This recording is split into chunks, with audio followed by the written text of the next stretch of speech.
전화 받기가 너무 무서워. 전화하기가 무섭다고요? 말하기가 너무 무서워. 말하기가 어려우신 분들, 전화가 어렵다고요? 오늘 영상을 끝까지 시청해주세요. 오늘 영상 도움되십니다. 안녕하세요, 반갑습니다. 오늘도 여러분의 말벗습니다. 오늘 영상, 지난 영상에 이어서 이 전화 공포증, 말하기에 대한 공포증을 극복할 수 있는 방법에 대해서 이야기하도록 하겠습니다. 지난 영상에서는 말하기를 어떻게 시작해야 되는지, 전화를 할 때는 어떤 식으로 시작해야 되는지 하는 요령에 대해서 설명해 드렸는데요. 아직 시청하지 못하신 분들은 위에 영상을 참고해 주시기 바랍니다. 사실 영상을 시청하기 전 반신반의하는 마음으로 이 영상을 클릭하셨을지도 모릅니다. 아니 전화야 대충 하면 되는 건데 라고 생각을 하셨을 수도 있겠죠. 하지만 잘 생각해보면 이 전화라는 것은 우리의 모든 말하기, 커뮤니케이션 중 가장 중간 지점, 중요한 포지션에 위치해 있습니다. 문자나 카카오톡 같은 텍스트로 대신할 수 없는 것들, 그리고 만나서 이야기를 하기에는 부담스럽지만 전화상으로는 이야기할 수 있는 것들, 이런 것들이 바로 전화상으로 이루어지죠. 사실상 전화는 상대와의 첫인상을 결정지을 수 있는 가장 첫 번째 첫인상을 결정한다고 해도 과언이 아닙니다. 사실 저는 첫인상뿐만이 아니라 모든 인상을 결정지을 수 있는 게 전화라고 생각합니다. 그토록 중요한 전화, 여러분은 어려워하지는 않느냐는 거죠. 오늘 알려드릴 이 전화 공포증을 이겨내는 방법, 이 방법을 정확하게 아신다면 내가 말할 내용에 대해서 조금 더 잘 정리해서 이야기를 할 수 있는, 그래서 내가 하고자 하는 말을 일목요연하게 명확하게 전달할 수 있는 그런 방법이라고 보시면 좋을 것 같아요. 오늘 알려드릴 방법은 바로 메모하는 방법입니다. 근데 벌써 메모라고 했을 때 이거 메모 너무 당연한 거 아니야? 라고 생각하는 분들이 있을 수 있어요. 근데 이 당연한 거, 방법을 정확하게 알지 못해서 써먹지 못하는 분들이 대다수입니다. 그 방법을 알려드릴게요. 전화를 하기 전 미리 한 번씩만 메모를 하시는 습관을 들이시면 됩니다.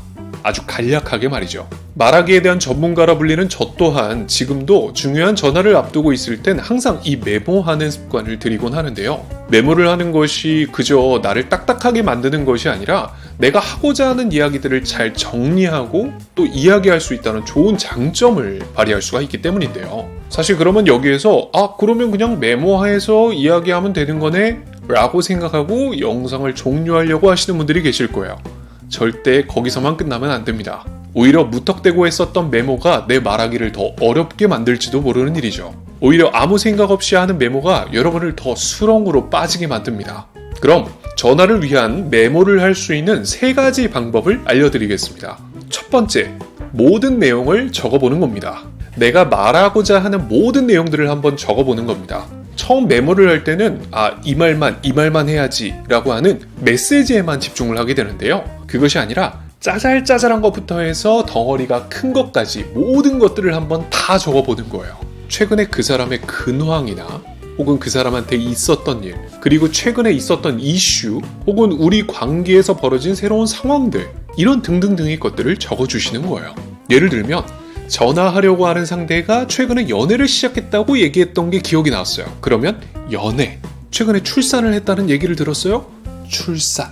그런 하나하나의 내용들이 모여서 건강한 잡담을 만드는 거니까요. 전화를 어려워하는 사람들의 특징 중 하나는 말할 거리가 많지 않다는 겁니다. 말할 내용이 부족해서 그저 핵심만 이야기하고 끊는 전화. 핵심은 있지만 상대를 불편하게도 만들 수 있는 전화라는 거죠.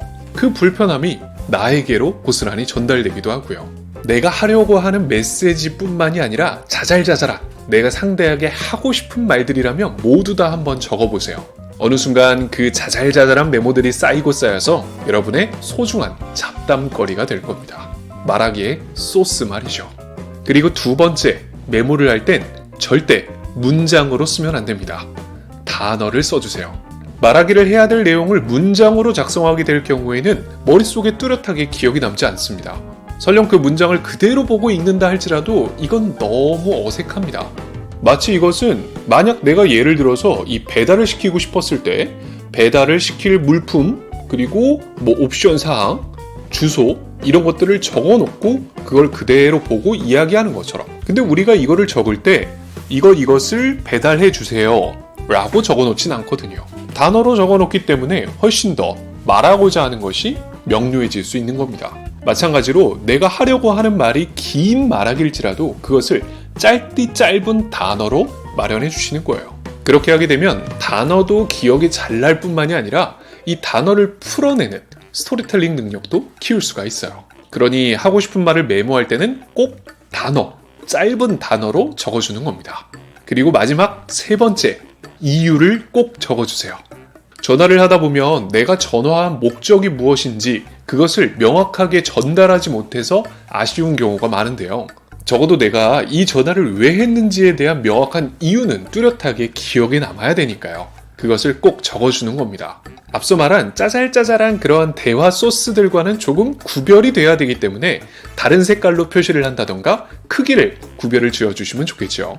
그럼 특별한 이유가 없을 땐 어떻게 해야 되죠? 라고 생각할 수 있는데요. 모든 행동에는 이유가 있다는 것을 명심해주세요. 이유 없이 하는 전화는 없습니다. 그저 상대의 안부가 궁금해서 그런 것이라면 너의 목소리가 듣고 싶어서 전화했다. 너의 안부가 궁금해서 전화했다. 라는 이유가 있을 테니까요. 그럼 메모에다가도 안부 혹은 목소리라고 적어주는 거죠. 이를 통해 메모라는 존재가 있는 것만으로 여러분의 전화는 한층 더 자신감이 생길 겁니다. 이야기를 들으면서 그런 생각이 들 수 있어요. 꼭 이렇게까지 해야 되나? 이렇게까지 한번 해보세요. 분명 여러분의 전화가 한결 편안해지는 것을 느끼실 수 있을 겁니다. 이렇게 해서 오늘은 두 번째 시간으로 전화 공포증을 극복할 수 있는 방법, 메모하는 방법에 대해서 설명을 해봤습니다. 메모는 누군가가 보기엔 너무나도 당연한 것이고 뭐 다 할 수 있는 거 아니야? 라고 생각할 수 있겠지만 생각보다 메모하는 습관을 들이지 않으면 전화에 있어서 메모는 쉽지 않은 행동입니다. 영상을 통해 조금이나마 이 메모하는 습관을 들이셨길 바라겠고요. 오늘 알려드린 이 메모 습관을 통해서 여러분의 전화가, 여러분의 말하기가 한층 더 편안해지셨기를 바라겠습니다. 모두가 편안한 말하기를 하는 그날까지 말버스 달려가겠습니다. 오늘 영상이 도움되셨다면 좋아요와 구독 부탁드리고요. 저는 지금까지 여러분의 말벗, 말버스였습니다. 감사합니다.